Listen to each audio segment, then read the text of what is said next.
Yes sir. Sir voice ಕೇಳಿಸ್ತಾ ಇಲ್ಲ, unmute ಮಾಡಿ. ಹಾ ಸರ್, ಕೇಳಿಸ್ತಿದೆಯಾ ಇವಾಗ? ಎಸ್ ಮೆಹಬೂಬ್ ಸರ್ ಮಾತಾಡಿ. ಎಸ್ ಕ್ಲಿಯರ್ ಇದೆ. Okay sir, thank you sir. ಎಲ್ಲರಿಗೂ first of all good morning ಹೇಳಕ್ ಇಷ್ಟಪಡ್ತಾ ಇದ್ದೀನಿ. ನನ್ನ ಹೆಸರು ಮೆಹಬೂಬ್ ಅಂತ, ಗದಗಿಂದ ಮಾತಾಡ್ತಿರೋದು. So okay. ಈಗ ಈ ಪ್ರಾಡಕ್ಟ್ ಅನ್ನ ನಾನು ಈ ಬಯೋಡರಮ್ ಪ್ರಾಡಕ್ಟ್ ಅನ್ನ ಸರಿಸುಮಾರಾಗಿ ಒಂದು 4 ತಿಂಗಳದ ಮೇಲಾಯ್ತು. ನಾನಲ್ಲ, ನಮ್ಮ ತಾಯಿಯವರು ಯೂಸ್ ಮಾಡ್ತಿದ್ದಾರೆ. ಸುಮಾರು 8ರಿಂದ 10 ವರ್ಷದಿಂದ ಶುಗರ್ ಇತ್ತು.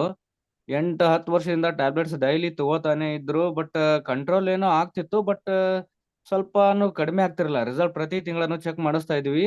ನಾರ್ಮಲ್ ಆಗಿ ಟ್ಯಾಬ್ಲೆಟ್ಸ್ ತಗೊಂಡ್ರು ಕೂಡ ನಾರ್ಮಲ್ ಆಗಿ ಇರ್ತಾ ಇತ್ತು. ಬಟ್ ಇವಾಗ ಯಾವಾಗ ಬಯೋಮೆಟ್ರಿಕ್ ಬೆಡ್ ಅನ್ನ ಯೂಸ್ ಮಾಡ್ತಾ ಇದ್ರು, ಅವಾಗಿಂದ ತಗೊಂಡು ಒಂದೇ ತಿಂಗಳಲ್ಲಿ ಅದನ್ನ ಯೂಸ್ ಮಾಡಿದ್ಮೇಲೆ ಟೆಸ್ಟ್ ಮಾಡಿಸಿದ್ವಿ ನಾವು ಶುಗರ್ ಇಂದ.